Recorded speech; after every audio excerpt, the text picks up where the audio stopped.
All right, on to Poetic Phenomenological Meditation number 40, originally written on this date, March 24th, 2004, read today, March 24th, 2014, 10 years after, in the 10-year commemoration of the experiment, which originally was called 363, and then became known as Being and Learning. That's what it was published as.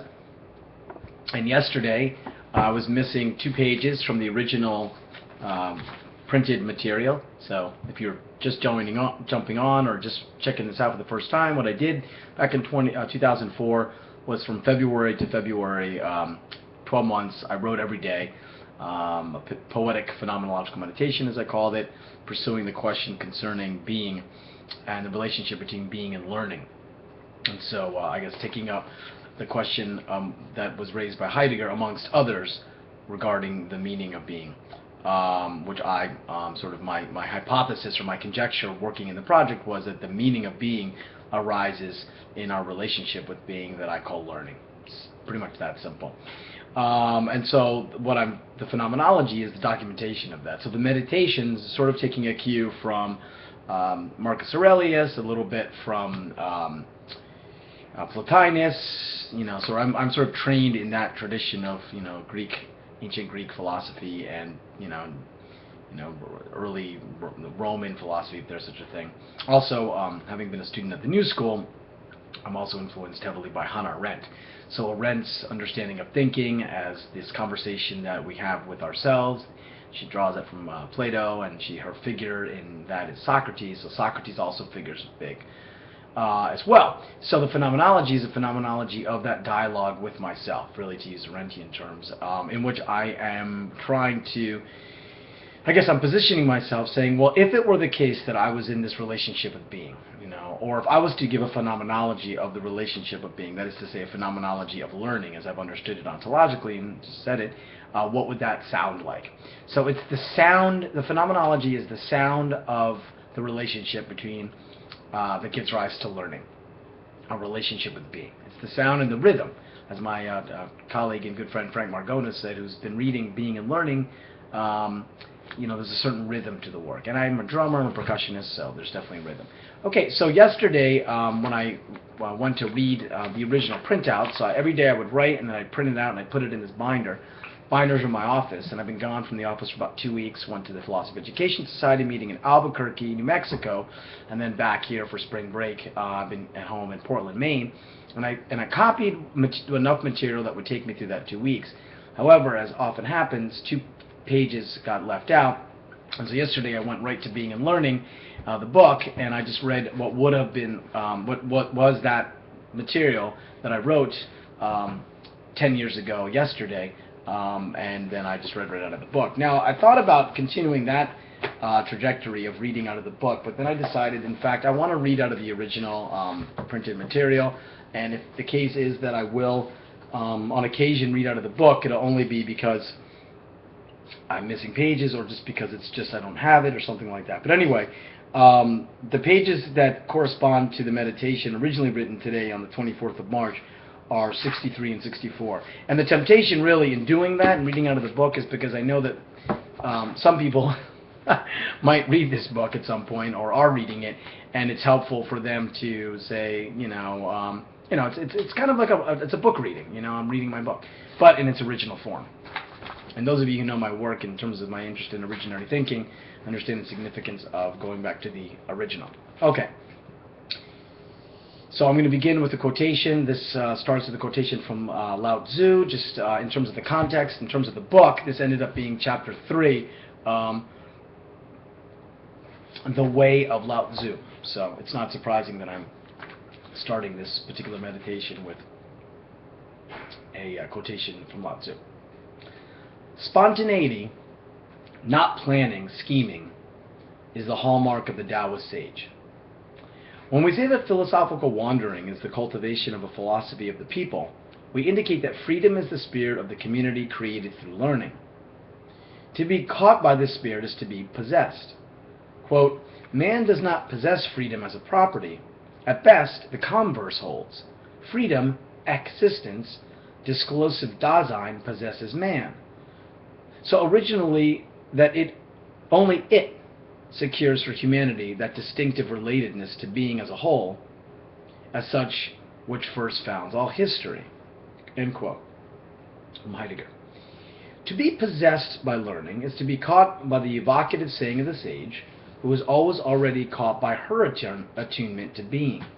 She's already on her way in raising the ultimate first questions and seeks company. But in seeking this company, she's not planning or scheming her way to an understanding of being. Rather, the sage's seeking, motivated by wonder and perplexity, is spurred onward by the insight she gathers from the tidings. As Socrates put it, this one and only certainty is the conviction that learning is a dialogue between friends who cross paths with one another. These friends are drawn to one another out of mutual affection, and nothing else but this love of humanity and all living beings seems to motivate the sage in her calling out to the other. Quote, I was convinced in that conviction.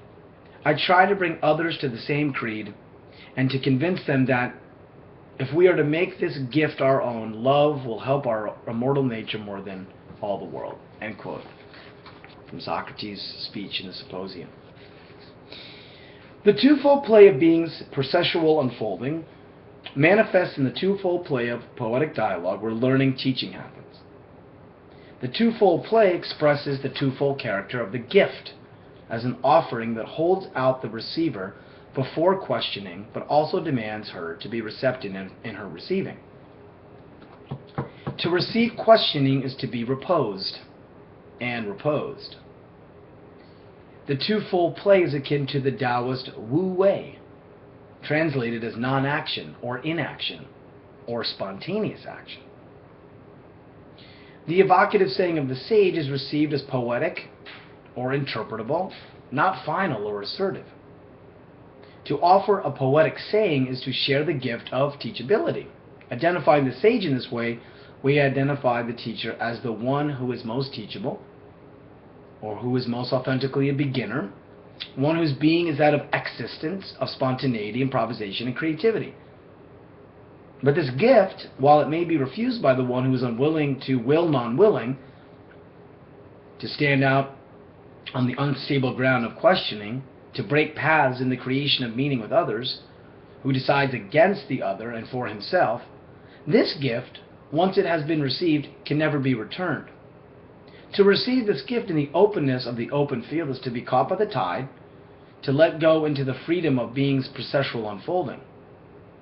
The reception of teachability is the letting go of the self-certain, solitary subjectivity into the relationality of being together. In learning, we are possessed by freedom. In this possession, the will is relinquished, and so too the juridical voice silenced, so that the apprentice appears to be inactive. On the contrary, the activity that follows from this letting go is the most authentically creative, spontaneous, and novel. The essence of learning is freedom, but a freedom celebrated in the company of others, in the community of friends. And this is what is meant when we say in wandering there emerges a philosophy of a people. The pilgrim's tales, so to speak. The tales that emerge when friends cross paths and walk together for a while and form the basis of a philosophical narrative, because this coming together is brought about or moved by the spirit of freedom.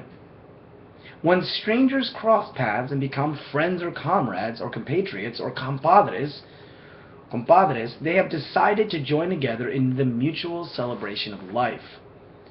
But this decision is the destiny of those who are open and seek to hear the tales, the sayings of the other. They are possessed in their openness by the open region that provides the ultimate context for their being together. They have been drawn into this field of attunement. As Heidegger puts it, they have been possessed by freedom. Quote, philosophy of a people is what freely and uniquely comes over the people as much as what comes from within the people, over the people insofar as it decides already for itself. Dasein. End quote.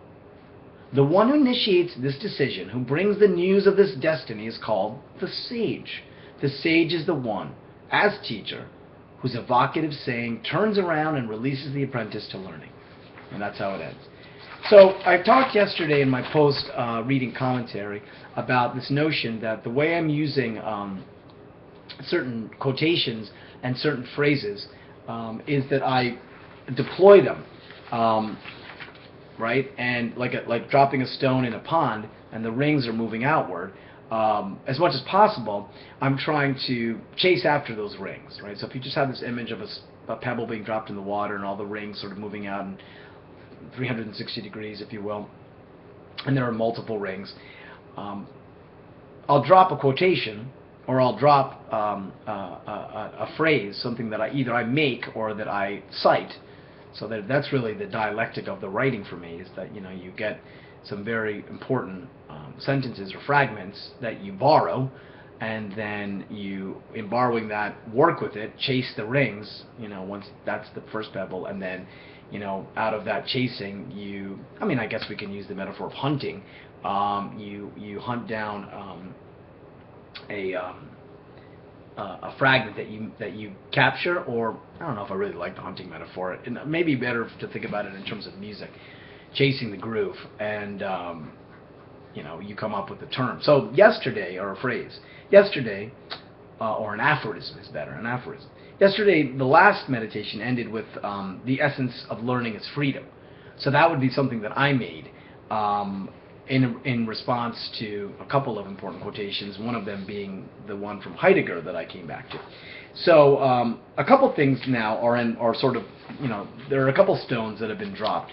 And then I also mentioned in my post-reading commentary that I'll chase the rings for a while, and then when the pond, if you imagine, gets still again, I'll drop that same quotation or same stone in again and chase it. So an example of that was today when I,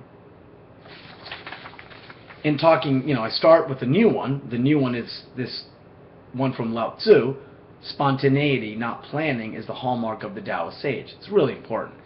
If there's one thing that I'll hold on to in terms of borrowing something from Lao Tzu and the Daoists, it's not simply the sage, which is a very important category for me, but this notion of spontaneity, the Daoist idea of spontaneity.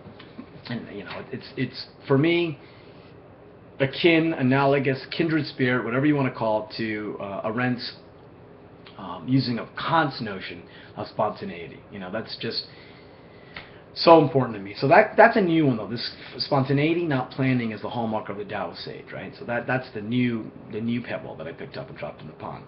The one that I'm now picking up again and dropping is this quotation from Socrates that was part of the second chapter, what became the second chapter of Being and Learning, which is on Socrates, and it was this citation from his speech in the Symposium by Plato. And it's important because I talked about that this is the only direct teaching that he ever received, or so we know. And not only that, it's the only thing he says that he does know. And that quotation that I quoted again was that he says, "I was convinced in that conviction." So this is really different from the "all I know is that I know nothing at all," and I'm perplexed, the aphoretic Socrates. This is one who is convicted in a different sense than the sense in which he was convicted. Although you could do a very nice piece of analysis on Socrates already having been convicted, right? So in the Apology, which I'm actually teaching tomorrow, he talks about he accepts that he is a philosopher, and anywhere he goes he'll do it, and if his sentence is to die in Athens, so be it. He's convicted, guilty as charged. And so one could say that all along he's sort of been, recognizing this. Anyway, the quotation from the Symposium is, "I was convinced in that conviction. I try to bring others to the same creed, and to convince them that if we are to make this gift our own, love, which is the gift, will help our mortal nature more than all the world." So that's the, stone dropped again. This is this quote. And, this is one of those, So if I was to go back, Being and Learning 3.0, I'd probably, gather all the stones, so to speak, and lay them out and say, okay, here's one, here's another, here's another. This is one. And this is key because now, bringing this back in, it works back into what I've been, this other stone that I've been pursuing, which is the philosophy of a people. Right, and so at first I started off by putting it out there. It was kind of a ruse. It was kind of problematic, and for many reasons to take that from Heidegger, but then, I said, okay, well, let's just sort of try to redeem this notion of the philosophy of a people being a way of describing the philosophical act, or the dialogue that is philosophy, as happening between friends. So that was what happened in Socrates, and that was the, what is Socrates up to? The quotation from the Symposium is, well, he's trying to bring others to this understanding of love and the creed, if you will, and the way, and so that how that moves to gather friends. So philosophy emerges as a practice between friends because it is a way in which this powerful force of love can emerge between people, right? And so that's philosophy as something that emerges between friends, the disclosure of love. So now in this chapter on the sage, it's Socrates qua sage, the sage who gathers together the friends and sort of brings them into this place. And there was some tension between the sage as one who stands apart from the friends. Friends are equals. How can there be a sage? So maybe this is a modality, this and that. But I've sort of come going with the notion of it not just being a modality, but actually a figure. You sort of attain sagacity, right? You become sage-like, or you become sage. And I want to make that for me, it's an important persona because in the space of learning, when we think just very in a common sense way of a seminar or a classroom, there is someone, and here I'm definitely informed by Arendt.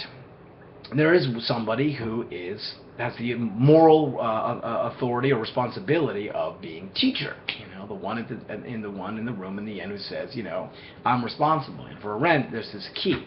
If someone's not there to take responsibility, then that's the logic of the banality of evil, right? And so I'm not going to get into that all right now, but I think those of you who know her work or are familiar with that term understand that the teacher is an important figure because they have to be the one who raises their hand and says, okay, I'm responsible for this mess. I'm responsible for this jam session. I'm responsible for this. And so when the sage is quoted as is the hallmark, spontaneity is the hallmark of the Daoist sage. It's the teacher as the one who embraces this and who is capable of owning it, so to speak.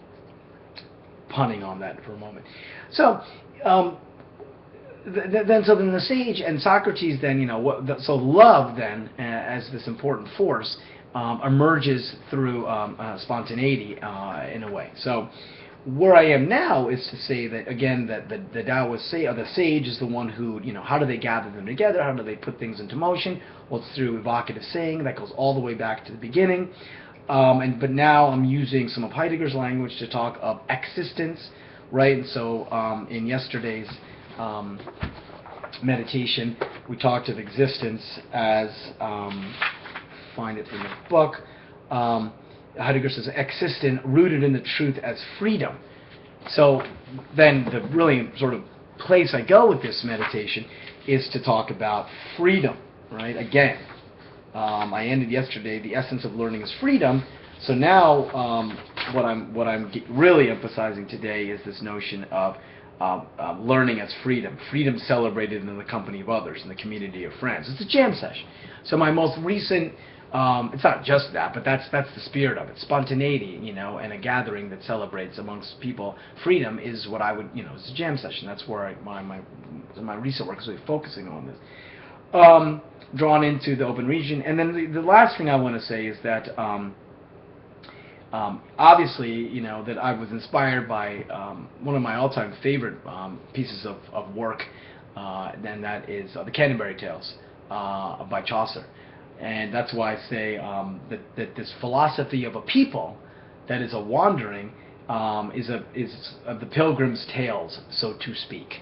And so that sense in which there's a way that we can imagine that movement, that wandering, as like the wandering that happens in the Canterbury Tales, where each person is taking a turn and speaking. And so, you take the Symposium, you take the Canterbury Tales, you take all these important pieces of work that capture what it means for people who are on this journey together, which is to say sharing the world or being together in the world, and how they sort of share stories and disclose themselves or their perspective to others.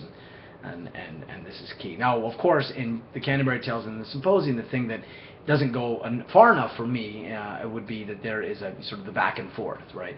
And so if spontaneity is the hallmark of the Daoist sage, then what's important here is that we talk in terms of a framework, and that's why I think the Tao Te Ching is so important. It's a framework for understanding sort of the rules of the game, and then the game then gets played in a particular way, and not necessarily in holding court monologically.